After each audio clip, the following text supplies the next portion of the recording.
Melalui DPRD ini sudah pernah diusulkan di era Presiden SBY namun ditolak dan berujung demo besar. Mengubah ketentuan mengenai pilkada langsung menjadi tidak langsung. Ya kan? Sedangkan di pertimbangan hukum putusan MK terakhir itu kan bisa ditafsirkan MK mengidealkan bahwa pilkada itu ialah pemilu. Harus pemilu langsung. Nah, misalnya ada upaya untuk membuat mengevaluasi sistem pilkada, misalnya supaya gubernur, bupati, wali kota itu tidak dipilih langsung, kembali ke masa lalu. Nah ini boleh-boleh aja, silahkan dibicarakan di DPR. Lalu tepatkah demi menghemat biaya politik, sistem pemilihan kepala daerah dikembalikan pada mekanisme lewat DPRD?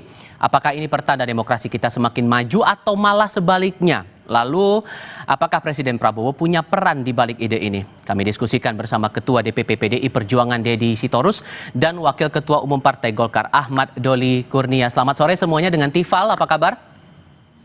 Selamat sore, Tifal. Iya. Selamat sore, Tifal. Bung Doli. Terima kasih semuanya sudah mau bergabung dalam diskusi kali ini. Bung Deddy begini, idenya itu mengingat kuatnya politik uang, kemudian ada fragmentasi politik sehingga muncullah usulan kepala daerah dipilih lagi ke DPRD. Menurut Anda ini sebuah kemajuan atau kemunduran politik? Ya, ini yang disebut Ibu Mega, negara ini terlalu suka poco-poco. Maju satu langkah, mundur dua langkah. Jadi bagi saya ini adalah kemunduran peradaban demokrasi. Kenapa?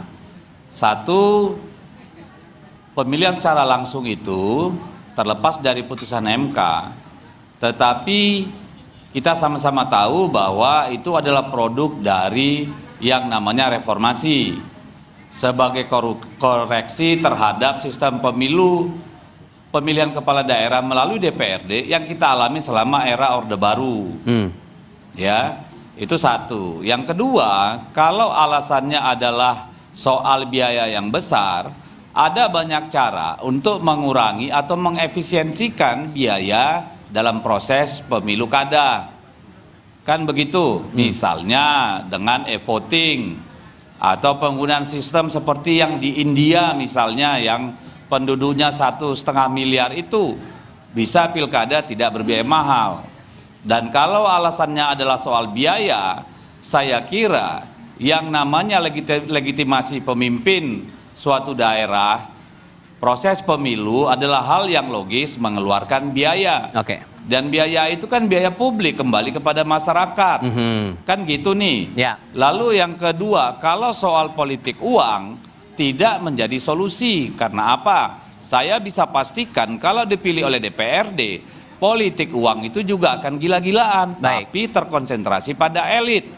Elit di DPRD, pimpinan partai di bawah hingga tingkat pusat. Nah, kalau ini bicara tentang buruknya sistem money politik dalam pemilu, maka mari kita lihat, itu adalah sebuah proses. Amerika pun dulu politik bansos, politik uang itu ada di awal-awal sistem pemilu. Tapi seiring dengan proses peradaban yang lebih baik, akhirnya itu menghilang.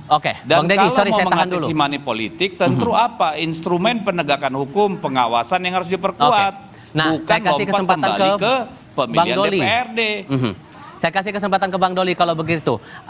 Tidak beralasan karena masih ada mekanisme lain untuk bisa menekan politik uang itu. Jadi sesungguhnya Bang Doli, ini betul-betul murni dari ide teman-teman Golkar atau jangan-jangan ada Pak Prabowo juga yang mengidekan itu, mengingat saat HUT Golkar di Bogor waktu itu juga menyampaikan hal yang sama juga. Nah, ini kan sebetulnya belum ada keputusan apa-apa, ya. Malah saya senang ya bahwa sekarang ini terjadi dialektika di antara kita semua. Itu yang saya katakan kemarin. Ini kan sudah ada 3 ketua partai politik ya yang bicara tentang soal bagaimana kita mengevaluasi, kemudian mengkoreksi sistem kita, sistem politik kita, termasuk sistem kepemiluan kita yang ada di dalamnya itu baik pileg, pilpres maupun pilkada. Ya, yang kita rindukan selama ini harus dibuka sebetulnya pembahasan ini secara terbuka, terutama oleh pembuat undang-undang, DPR dan pemerintah. Gitu. Tapi oke lah. Dan sekarang kan menjadi sesuatu yang kita diskusikan secara baik. Nah, opsi-opsinya banyak. Ya, kalau misalnya ditanya Golkar, kita belum memutuskan apakah kita kembali ke DPRD, ya. Cuman kita harus berangkat dulu. Saya kira apa tadi yang disampaikan oleh Bu Dedi itu kan ekses-ekses pelaksanaan demokrasi kita yang harus kita selalu inginkan untuk ditutupi, ya. Harus kita koreksi, harus kita selesaikan. Misalnya tadi soal biaya. Concern saya bukan soal biaya tentang pelaksanaannya, ya. Kalau penyelenggaraannya saya kira itu tanggung jawab kita semua, konsekuensi kita sebagai negara yang memilih sistem politiknya, sistem demokrasi.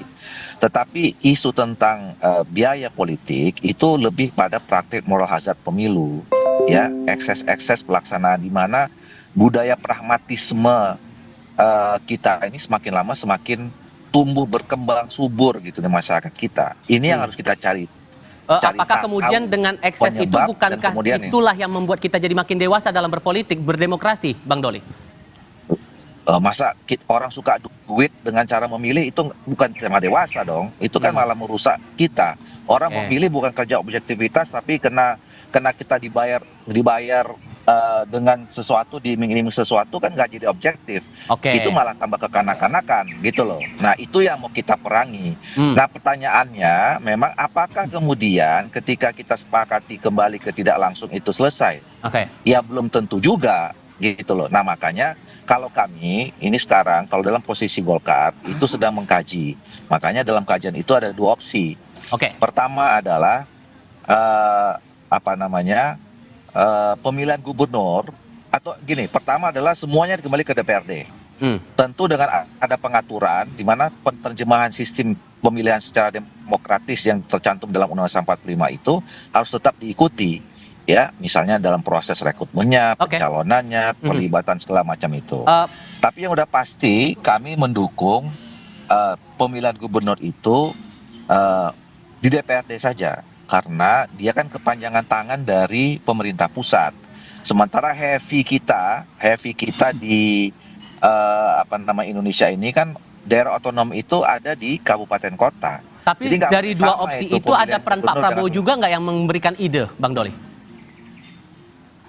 Kok kemudian kenapa ya ditarik di ini kan kita bicara tentang soal sikap masing-masing atau kajian dalam partai politik, ya.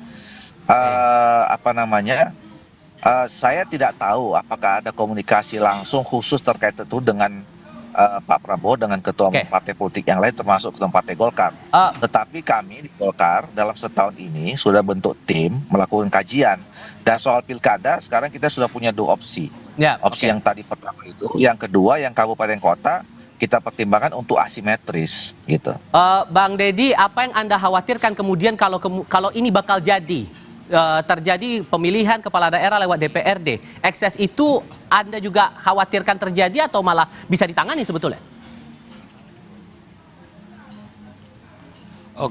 Satu soal provinsi, ya. Kalau saya pribadi, kalau untuk gubernur dipilih oleh DPRD atau bahkan ditunjuk oleh presiden, saya kira itu ide yang pantas kita diskusikan lebih jauh. Kenapa? Karena saya justru merasa bahwa pemerintahan provinsi itu tidak efektif karena terjadi dualisme dalam hal pelaksanaan program, anggaran, kewenangan dan sebagainya. Kalau gubernur itu mau dibuat benar-benar sebagai perpanjangan tangan pemerintah pusat, maka dia harus murni hanya administratif. Tugasnya tidak seperti sekarang, kewenangannya tidak seperti sekarang. Misalnya anggaran untuk SMA, SMK atau kewenangannya serahkan pada pemerintah daerah. Infrastruktur serahkan pada pemerintah daerah. Lalu di mana tugas gubernur? Misalnya, tentu dalam hal dia harus menjadi entitas yang melakukan mobilisasi daerah gitu ya. Mobilisasi dalam hal apa? Misalnya perencanaan pembangunan supaya kabupaten kota dalam merencanakan pembangunan, merencanakan anggaran itu ada sinergi, ada pendekatan kewilayahan, sehingga itu bisa betul-betul diorkestrasi dengan baik. Ditambah ada putusan MK sehingga sudah tidak ada ruang lagi sebetulnya ya Bang Dedi bahwa pemilihan kepala daerah kembali lagi ke DPRD, begitu? Kalau kepala daerah bedakan dulu dengan gubernur. Ya, tadi kita bicara kepala daerah itu kalau saya pribadi membaginya antara tadi kabupaten kota dengan provinsi. Nah, provinsi itu menurut saya harus dikembalikan perannya sebagai katakanlah fasilitator bagi pemerintah daerah gitu ya, untuk bisa mengakselerasi ya, gitu ya, dan juga katakanlah sinergi gitu.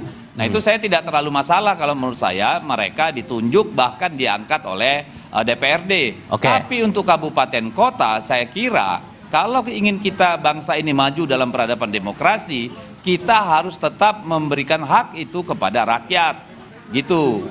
Sehingga nanti di DPR karena mengingat PDI Perjuangan sendirian nih di luar pemerintahan, gimana cara nge-counter itu?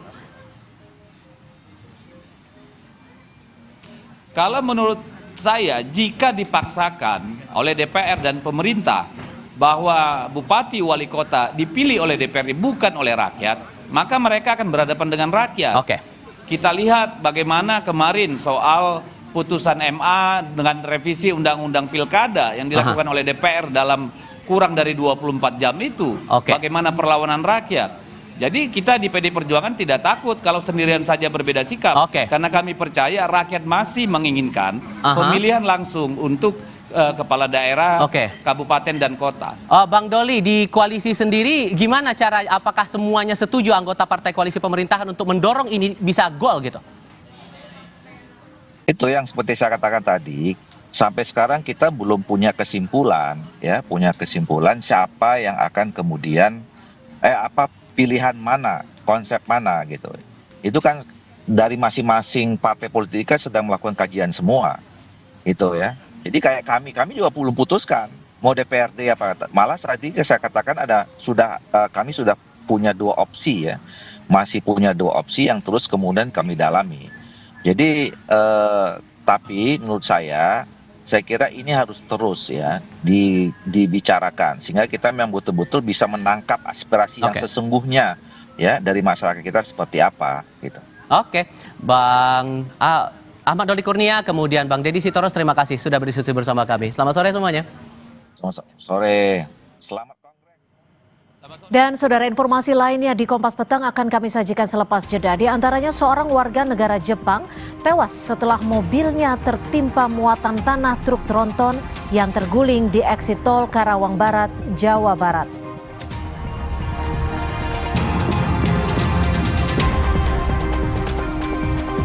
Sehari usai dipanggil Presiden ke Istana, PPATK kini mengumumkan telah membuka blokir 31 juta rekening. Diskusinya hadir sesaat lagi.